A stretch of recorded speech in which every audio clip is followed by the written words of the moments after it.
नमस्कार, स्वागत है आपका द न्यूज पर। मैं हूं आपके साथ शेरिन। पंजाब और हरियाणा के शंभू बॉर्डर पर हो रहे किसान आंदोलन को लेकर अब पंजाब हरियाणा हाईकोर्ट हो चुका है सख्त। जी हां, जिस तरीके से इस आंदोलन में बच्चों और महिलाओं को किया जा रहा है आगे, और इसी को लेकर अब पंजाब हरियाणा हाईकोर्ट ने किसान आंदोलन कर रहे प्रदर्शनकारियों को सुनाई है खरी खोटी। जी हां, जिस तरीके से केंद्र सरकार के खिलाफ बैठे तमाम प्रदर्शनकारी जो ये कह रहे हैं कि हम यहां से हटेंगे नहीं, अब इन्हीं लोगों को जो है वो हाई कोर्ट की तरफ से फटकार लगाई गई है। जी हां, जिस तरीके से बच्चों और महिलाओं को इस पूरे आंदोलन में आगे किया जा रहा है और इन्हीं चीजों पर नाराजगी जताते हुए फटकार जो है वो पंजाब हरियाणा कोर्ट ने जो है वो किसान आंदोलन कर रहे प्रदर्शनकारियों को लगाई है। कोर्ट ने कहा है कि ये शर्मनाक है जिस तरीके से बच्चे और महिलाओं को आगे किया जा रहा है, और दोनों यानी कि महिला और बच्चों को जिस तरीके से ढाल के रूप में इस्तेमाल किया जा रहा है। और इस पूरे मामले पर जो है वो कल सुनवाई हुई और कोर्ट ने जो है किसानों से के प्रदर्शन से जुड़ी हुई कई याचिकाओं पर कल जो है वो सुनवाई की, और इसी के साथ टिप्पणी करते हुए फटकार भी लगाई है कि किस तरीके से इस पूरे आंदोलन में जो है वो महिला और बच्चों को आगे किया जा रहा है, जो कि बेहद गलत है। और इसी के साथ युवा किसान की जिस तरीके से इस आंदोलन में मौत हुई, यानी कि बीते 13 फरवरी को किसान जो है वो कई मांगों को लेकर पंजाब और हरियाणा के शंभू बॉर्डर पर आंदोलन कर रहे हैं। हरियाणा सरकार ने जो है वो आंदोलन में मौजूद बच्चे और महिलाओं की तस्वीरें कोर्ट में जमा कराई थी। जी हां, कोर्ट में जो है वो हरियाणा सरकार की तरफ से तस्वीरें दिखाई गई कि किस तरीके से जो है बच्चों को आगे किया जा रहा है, जहां एक तरफ पुरुष यानी कि प्रदर्शनकारी अपने हाथों में धारीदार तलवार लेकर जो खड़े हैं और कई तरीके के जो हथियार हैं वो उन्होंने अपने हाथ में ले रखे हैं, और इसी के साथ छोटे बच्चे और महिलाएं जो हैं वो भी उनके पास में खड़े हुए हैं। तस्वीरों को देखकर जो है जस्टिस संथालीवाल और जस्टिस जो है वो लपिता बैनर्जी ने जो है वो किसान बेंचों पर भड़क पड़ी। और इसी के साथ देखिए, अगर हम बात करें कि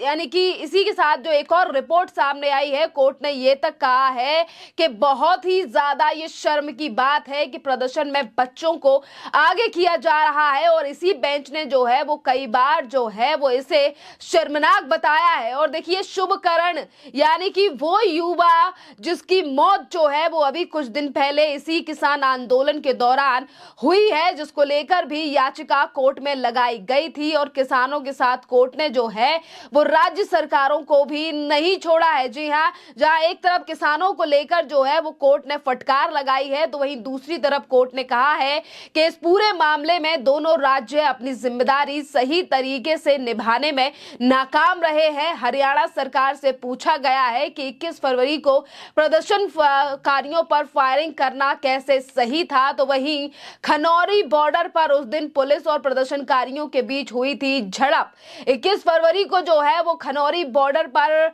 और भटिंडा के रहने वाले शुभकरण की मौत जो है वो हो गई थी, जिसके खिलाफ जो है यानी कि कोर्ट ने एक टीम भी गठित की है कि इस पूरे मामले पर जांच जो है वो चलेगी। और देखिए, हरियाणा सरकार की तरफ से जो है वो पेश किए गए वकील ने बताया है कि स्थिति जो है वो काफी ज्यादा उस समय पर जो है वो हिंसक हो चुकी थी, इसीलिए पुलिस ने जो है वो वाटर कैनन और लाठी चार्ज किया था। इसी के साथ जो है वो पैलेट और रगड़कर यानी कि रबड़ के जो बुलेट्स हैं उनका इस्तेमाल करना पड़ा था पुलिस को, क्योंकि स्थिति ऐसी थी कि अगर पुलिस इन तमाम चीजों को इस्तेमाल ना करती तो शायद प्रदर्शनकारी जो है वो और भी ज्यादा हिंसक होकर पुलिस के ऊपर हमला कर देते। सरकार ने यह दावा किया है कि इस दौरान जो है वो 15 पुलिसकर्मी जो है वो भी घायल हुए थे। देखिए, एक तरफ जहां शुभकरण की मौत को लेकर लगातार जो किसान प्रदर्शनकारी ये कह रहे हैं कि हमें जस्टिस चाहिए, हमें मुआवजा चाहिए,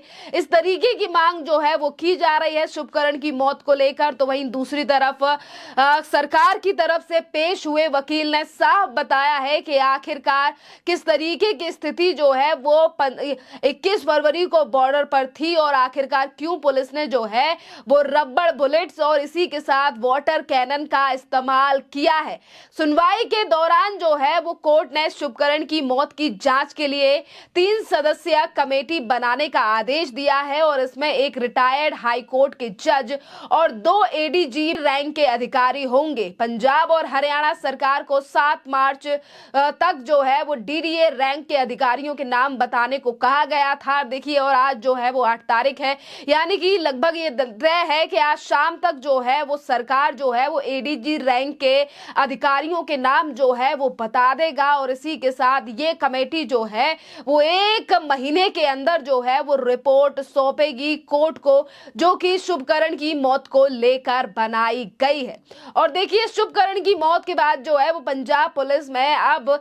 एक जीरो फाइल की थी और बाद में उसे जो है वो हरियाणा पुलिस के पास ट्रांसफर कर दिया गया था। हालांकि प्रदर्शनकारी किसान मामले की न्यायिक जांच की मांग कर रहे हैं। 29 फरवरी को कोर्ट ने न्यायिक जांच की मांग को लेकर राज्य सरकार को नोटिस भी जारी किया था। देखिए, एक तरफ शुभकरण की मौत को लेकर जो है वो लगातार प्रदर्शनकारी जो है वो हरियाणा सरकार को घेरने की कोशिश कर रहे हैं, तो वहीं दूसरी तरफ कोर्ट की तरफ से आज जो लताड़ लगाई गई है, आज जो कोर्ट ने साफ कहा है कि जिन बच्चों को स्कूल में होना चाहिए, जिन महिलाओं को कोर्ट अपने घर में रहना चाहिए, आखिरकार उन महिला और बच्चों को ढाल जो है वो उस पूरे आंदोलन के दौरान क्यों बनाया जा रहा है। और देखिए, आज अगर इस पूरे मामले पर सुनवाई हुई है, क्योंकि हरियाणा कोर्ट ने कुछ तस्वीरें जो हैं वो कोर्ट में लगाई थी, याचिका लगी हुई थी, जिस पर सुनवाई करते हुए ये तमाम जो सख्त रुख है वो कोर्ट की तरफ से किसान प्रदर्शनकारियों को लेकर अपनाया गया है। तो ये पहली बार नहीं है कि जब कोर्ट ने बच्चे और महिलाओं को लेकर इस कदर टिप्पणी की है, बल्कि इससे पहले भी जब तमाम मशीनें, यानी कि चाहे फिर वो जेसीबी हो, चाहे फिर वो पोकलेन जैसी मशीनें हो, जब इन मशीनों को लेकर आगे बढ़ रहे थे प्रदर्शनकारी, उस समय पर भी कोर्ट ने इन्हीं बातों को दोहराया था कि बच्चे और महिलाओं को ढाल ना बनाया जाए। बावजूद इसके जो है वो प्रदर्शनकारी ऐसा लग रहा है कि शायद कोर्ट की बातों को लगातार अनसुना कर रहे हैं, क्योंकि आज बेशक शंभू बॉर्डर पर भीड़ कम हो गई हो, पर बावजूद इसके बच्चे और महिलाएं तो आज भी नजर आ रहे हैं। और देखिए, कुछ स्थिति जो है वो 2021 की तरह बनाने की कोशिश की जा रही है कि देश जो है वो लगातार मोदी सरकार को लेकर सवाल उठाए, पर आज स्थितियां जो हैं वो पूरी तरीके से साफ हो चुकी हैं कि जब से हरियाणा पुलिस की तरफ से एक्शन लिया गया और कहा गया कि जो भी व्यक्ति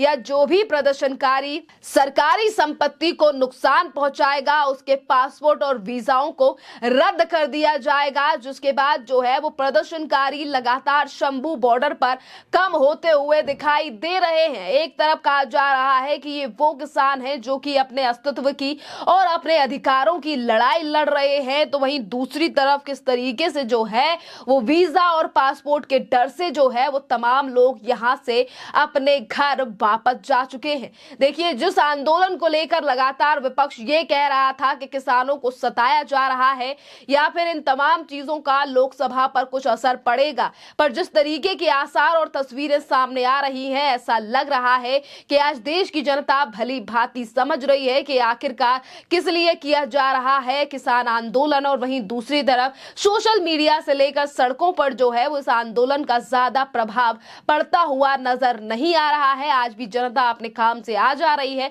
जिन्हें ज्यादा मतलब इस आंदोलन से नहीं रह गया है, क्योंकि सिर्फ जिन जगहों का रास्ता रोका गया है उन लोगों को काफी ज्यादा परेशानी हो रही है, जिसके चलते स्थानीय निवासी जो है वो भी सोशल मीडिया के माध्यम से कह रहे हैं कि अब इन लोगों को यहां से हट जाना चाहिए। खैर, इस पूरे मामले पर आप लोगों की जो भी राय हो आप हमें कमेंट कर जरूर बताइए। धन्यवाद।